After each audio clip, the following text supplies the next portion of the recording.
Saudara yang dikasihi Tuhan, beberapa minggu ini banyak jemaat Tuhan yang dipanggil pulang ke rumah Tuhan. Ya. Pertanyaannya Bapak Ibu Saudara kasih, ketika engkau dipanggil pulang ke rumah Tuhan, saudara sudah siap? Saudara sudah siap? Tapi masalahnya, kita tidak tahu kapan kita dipanggil pulang ke rumah Tuhan. Itu yang menjadi masalahnya. Yang penting kita sebagai anak-anak Tuhan tetap berjaga-jaga di dalam hidup ini. Amin. Amin saudara. Mari kita buka sama-sama firman Tuhan di dalam Injil Lukas pasal yang ke-13. Injil Lukas pasal yang ke-13 ayat pertama sampai ke-5. Secara biasa kita akan bergantian membaca. Saya akan membaca yang ganjil, saudara genap, dan terakhir kita baca bersama-sama. Sudah ketemu? Amin. Mari, 2, 3. Dosa dan penderitaan. Pada waktu itu datanglah kepada Yesus beberapa orang membawa kabar tentang orang-orang Galilea yang darahnya dicampurkan Pilatus dengan darah korban yang mereka persembahkan. Ayat 2.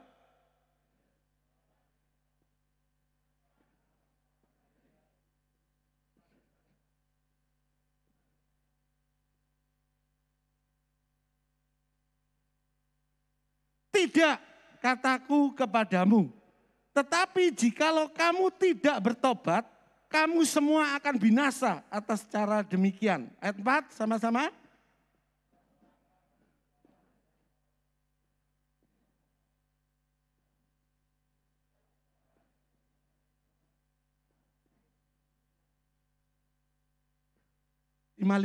Ayat yang kelima sama-sama. Tidak, kataku kepadamu, tetapi jikalau kamu tidak bertobat, kamu semua akan binasa atas cara demikian. Yang percaya firman Tuhan katakan bersama, amin. Bapak Ibu saudara kekasih dalam Tuhan, kalau saudara membaca dengan teliti pagi hari ini, dengan sungguh-sungguh engkau mendengarkan firman Tuhan, ada kalimat-kalimat yang diulang-ulang saudara. Ini sangat penting. Sangat penting. Kalau ada kalimat diulang-ulang berarti sangat penting, saudara. Ya, firman Tuhan pada pagi hari ini saya beri tema berpikirlah positif dan menjauhkan prasangka buruk. Apa, saudara? Berpikirlah positif dan menjauhkan prasangka buruk. Dari lewat pembacaan ini, kalau saudara mencermatinya, saya mengambil satu kesimpulan. Di sini diceritakan suatu hari, datanglah kepada Yesus beberapa orang membawa kabar tentang orang-orang Galilea yang mati. Kemungkinan dibunuh oleh Pilatus karena dicurigai memberontak terhadap pemerintahan Romawi. Ya, sampai darah mereka dicampurkan oleh Pilatus dengan darah korban yang mereka persembahkan. Berarti apa saudara? Berarti mati. Ya, ada beberapa orang datang kepada Yesus bahwa mengabarkan banyak orang-orang Galilea yang terbunuh. Ya. Termasuk juga ke-18 orang pekerja yang tinggal di Yerusalem yang mati tertimpa menara dekat Siloam. Mereka semua pantas mati karena mereka adalah orang-orang yang amat berdosa menurut orang-orang pembawa kabar. Ya, kalau saya baca teliti ya. Demikian juga seringkali tanpa kita sadari bersama ketika kita mendengar kabar. Bahkan saudara, kita juga sebagai pembawa kabar, ya. Bahkan juga kita sebagai pembawa kabar atau mendengar kabar, tentang orang-orang di sekitar kita yang sedang mengalami malapetaka yang menimpa hidup seseorang, baik melalui musibah, baik melalui kecelakaan, baik melalui kekejaman manusia. Kebiasaan kita berpikir negatif dulu, saudara.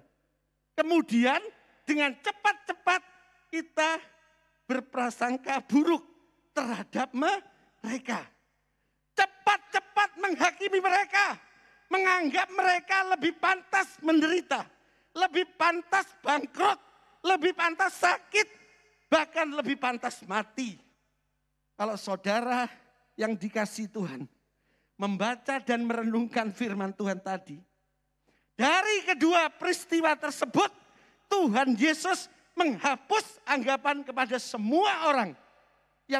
Terutama yang membawa kabar bahwa malapetaka yang menimpa seseorang, baik melalui musibah, kekejaman manusia, kecelakaan, dan lain sebagainya, termasuk yang terjadi kepada orang-orang Galilea yang terbunuh, dan ke-18 orang yang tertimpa menara, tidak dapat dipersalahkan. Bukan karena semata-mata orang-orang ini amat berdosa. Dan bukan karena penghakiman dari Allah. Ya, saudara kan sering mendengar kabar. Ya, atau saudara sendiri yang membawa kabar. Bahwa orang ini meninggal. Orang ini kecelakaan. Orang ini tertimpa bencana.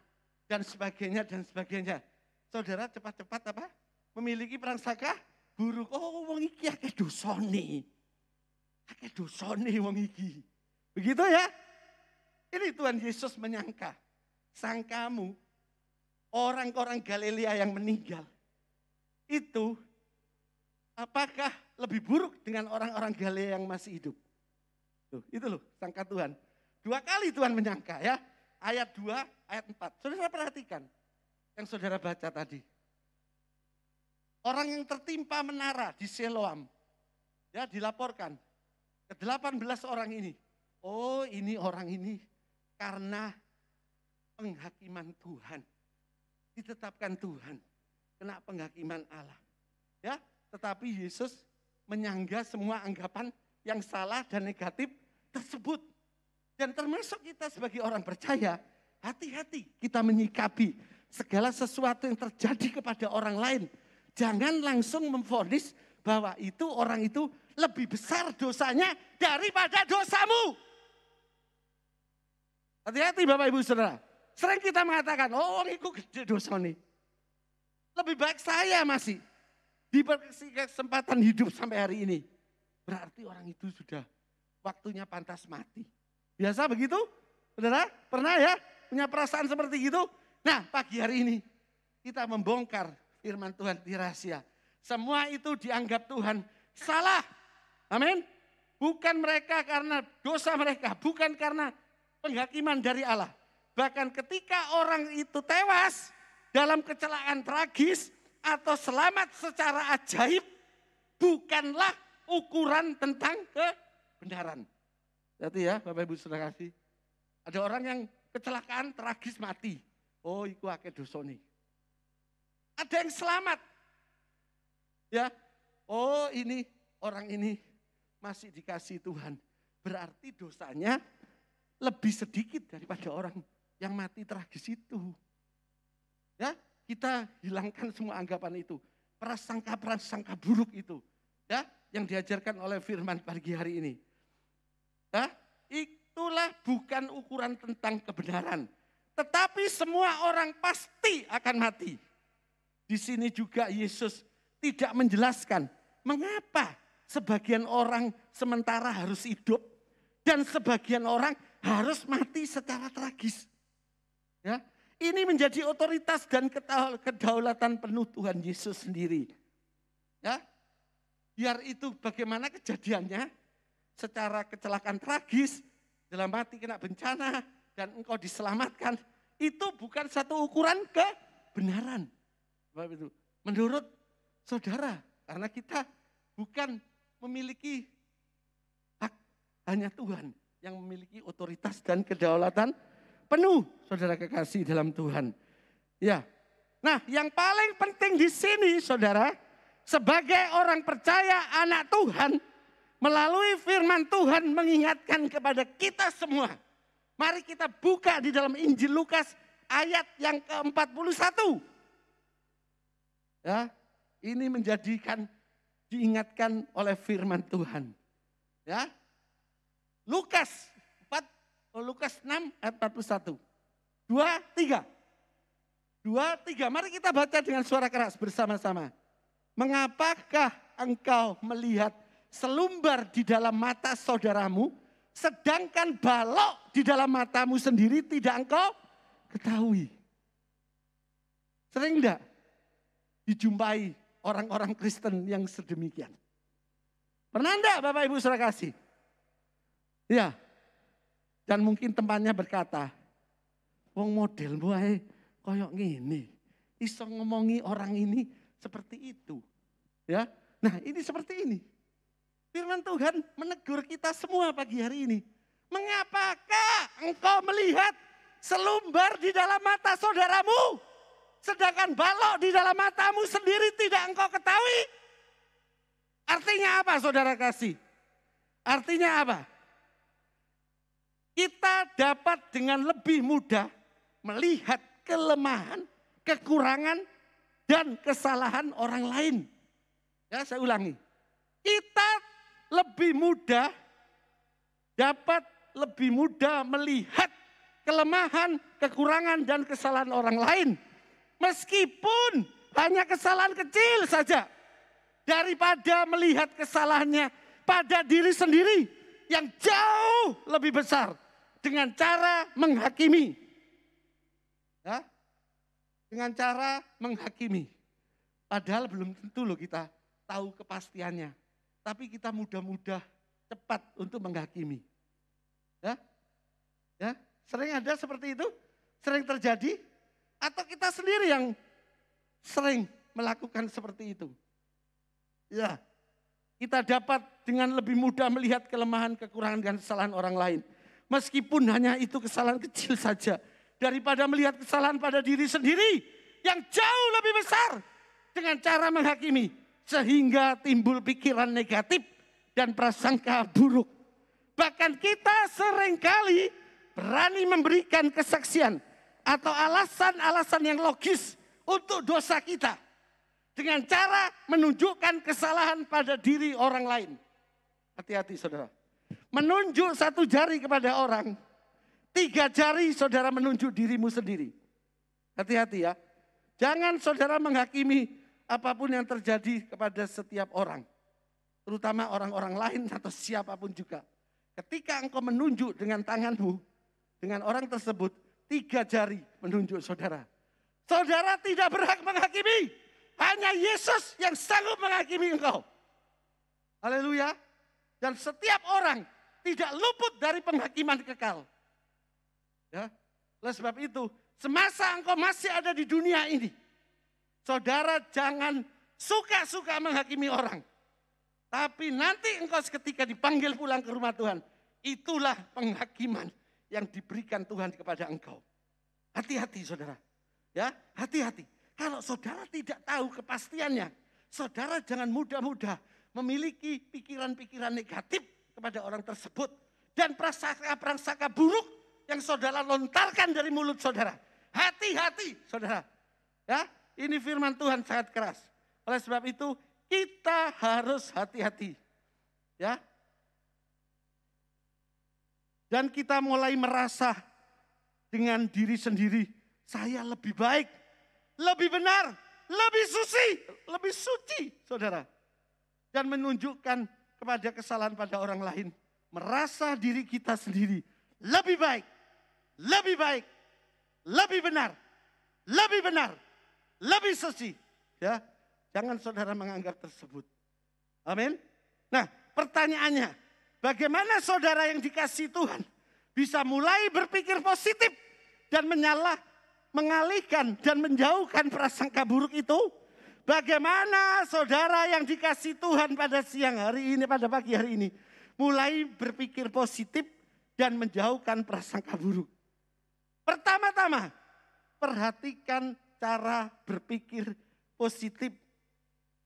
Bagaimana perhatikan cara engkau berpikir menjurus pada pikiran positif atau negatif. Ya, pertama-tama itu, perhatikan cara engkau berpikir. Apakah itu menjurus pada pikiran positif atau pikiran negatif. Amin. Beri kemuliaan kepada Tuhan Yesus. Jangan tegang Bapak Ibu Saudara ya. Jangan tegang. Saya udah rodok ngos-ngosan. Karena tertutup oleh masker ya. Tapi puji Tuhan. Anugerah dan kemurahan Tuhan. Dan Tuhan hadir di tengah-tengah saudara. Amin. Saudara pulang dari tempat ini. Benar-benar saudara dimerdekakan oleh firman Tuhan. Haleluya. Yang kedua Bapak Ibu. Yang pertama kita harus perhatikan cara berpikir kita sendiri. Ya. Yang kedua. Di dalam Roma 12 ayat 2. Mari kita baca bersama-sama. Bapak Ibu saudara kekasih dalam Tuhan. Mari kita.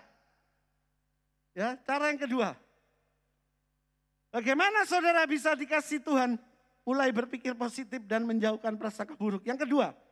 2, 3. Janganlah kamu menjadi serupa dengan dunia ini.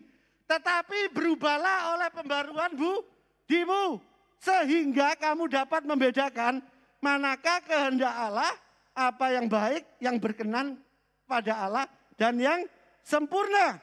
Artinya Bapak Ibu Saudara kekasih, kita harus melakukan perubahan pola pikir. Perubahan mindset saudara.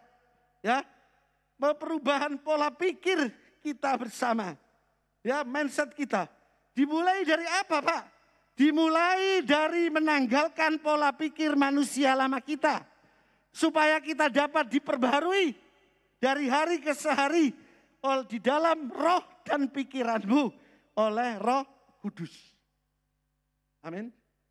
Caranya bagaimana? Kita menanggalkan pikiran-pikiran lama manusia lama kita. Dan kita ingin selalu dapat diperbaharui dari hari ke hari di dalam roh dan pikiranmu. Dengan mengenakan manusia baru yang telah diciptakan menurut kehendak Allah di dalam kebenaran dan kekudusannya yang sesungguhnya. Ya, sehingga saudara dan saya tidak lagi mempersoalkan semua peristiwa-peristiwa yang terjadi pada seseorang. Baik dalam keadaan baik maupun dalam keadaan buruk. Saudara, yang pertama, perhatikan cara engkau berpikir menuju kepada kebaikan, pikiran positif atau negatif. Yang kedua, berubahlah oleh pembaruan budimu. Berubahlah cara berpikir, pola pikirmu untuk menyikapi segala keadaan yang terjadi di tengah-tengah engkau. Baik itu keadaan buruk maupun baik sekalipun, jangan engkau berpikir negatif. Amin. Haleluya. Haleluya. Sehingga kita semua dapat melakukan perkara tersebut. Haleluya. Karena kehidupan seseorang, mati dan hidup, itu satu menjadi ketetapan Tuhan, saudara. Tetapi yang harus saudara perhatikan dan tidak boleh saudara lupakan, ya, ini yang perlu saudara. Kuncinya di sini saudara. Ya, kalau saudara baca tadi di rumah, saudara ulang-ulangi. Ayat tadi loh, Lukas pasal 13 ayat 1 dan 5. Saudara baca ulang-ulang. Berapa kali Tuhan Yesus berkata bertobat, bertobat. Ya, dan Tuhan berkali-kali memberikan sangkaan kepada orang-orang yang membawa kabar tentang orang-orang Galilea yang mati dan orang-orang ke-18 yang tertimpa menara di Siloam. Bagaimana tanggapan Tuhan? Jangan engkau menganggap dirimu lebih benar daripada orang yang mati, yang binasa. Jangan menganggap seperti itu, kata Tuhan. Tetapi yang penting apa saudara? Mari kita buka bersama-sama. Di dalam 2 Petrus 3 ayat 8 sampai 9. Ini ayat yang terakhir saudara ya. Haleluya, haleluya. Apakah yang harus saudara lakukan? Haleluya. Yang harus saudara kerjakan. Amin. Soal mati, soal hidup, itu adalah kedaulatan Tuhan. Otoritas dan kedaulatan Tuhan. saudara jangan masuk ke dalam ranah tersebut.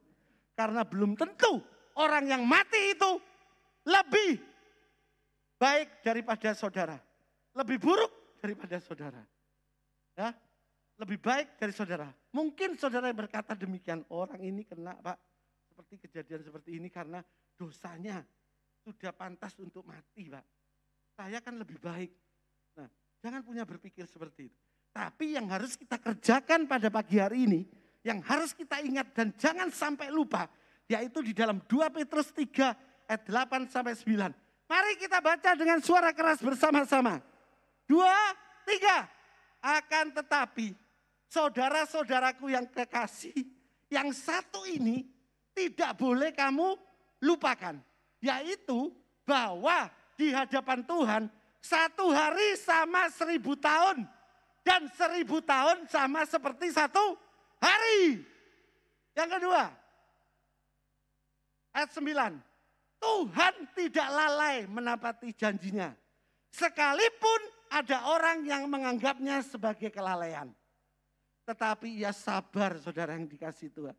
Terhadap kamu dan saya. Karena ia menghendaki supaya jangan ada yang binasa. Melainkan supaya semua orang berbalik dan bertobat. Amin. Kalau saudara hari ini masih diberi kesempatan hidup oleh Tuhan. Bukan saudara berkata, ini kebetulan Tuhan. Ini Tuhan mengasihi saya. Betul, mengasihi saudara dan saya. Dia masih tetap memberikan kesempatan. Dengan kesabarannya, dia masih memberikan waktu kepada kita. Untuk kita dapat berubah. Amin. Jangan saudara pede. Jangan saudara kepedean jadi manusia. Pak, kalau hari ini saya hidup karena saya baik, Pak. Karena saya baik di hadapan Tuhan. Orang itu Pak, itu salah. Nah, pagi hari ini, saudara yang dikasihi Tuhan, mari saudara, kita menghargai waktu yang Tuhan berikan. Ya, waktu ini sangat singkat. Waktu yang Tuhan berikan, saudara belajar menghargai. Amin. Ya, siapa tahu saudara, berapa menit lagi saudara pulang. Berapa jam lagi, berapa minggu lagi, berapa bulan lagi, dan saya tidak tahu. Mari pada pagi hari ini, jangan saudara senang-senang menyimpulkan segala sesuatu kejadian dengan cara mengukur kepada diri saudara. Bahwa kejadian tersebut adalah kejadian-kejadian yang mungkin itu jauh lebih buruk daripada saya Pak. Kalau hari ini saya masih hidup, berarti saya lebih baik dari orang itu. Jangan saudara. Kalau hari ini saudara hidup, kalau sehari ini saya hidup, itu masih ada kesabaran di dalam Tuhan. Tuhan memberikan kesempatan waktu itu kepada kita. Untuk kita bertobat, berbalik kepada Tuhan Yesus. Mengaku kesalahan saudara. Amin. 1 Yohanes 1 ayat 9 dikatakan, Allah itu setia dan adil. Ketika engkau mengakui kesalahanmu, dosamu, dia akan mengampuni segala dosa-dosamu. Dan akan menyucikan segala kejahatanmu. Amin. Beri kemuliaan kepada Tuhan Yesus. Haleluya. Haleluya. Haleluya. Haleluya. Pertanyaannya yang terakhir. Dan benar-benar terakhir. Karena sudah waktunya dekat. Waktunya saya turun dari mimbar. Ya, waktunya nanti Tuhan menjemput saudara atau saya duluan. Siapkan dirimu. Amin. Saya tidak membawa satu kata orang Jawa alup-alup. Enggak. Tapi ingat. Jangan saudara sering-sering mempersoalkan hal-hal yang tidak ada gunanya. Persoalan yang harus kita kerjakan adalah pertobatan. Amin.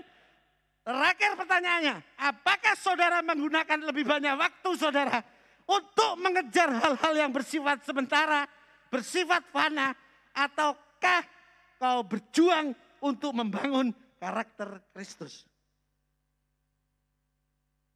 Ambil satu keputusan pagi hari ini.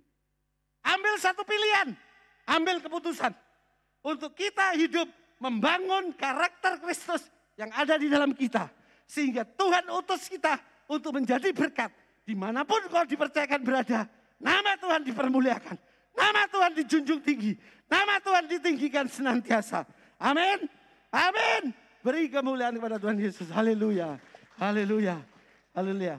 Inilah yang bisa saya sampaikan firman Tuhan pagi hari ini. Amin. Mari kita introspeksi diri mulai hari ini. Apakah saudara sudah memiliki karakter Kristus? Apakah saudara siap ketika engkau dipanggil pulang sama Tuhan? Mari, ada kesempatan yang masih ada, sangat berharga ini. Kejarlah kekudusan. Milikilah karakter Kristus di dalam hidup saudara. Tuhan memberkati.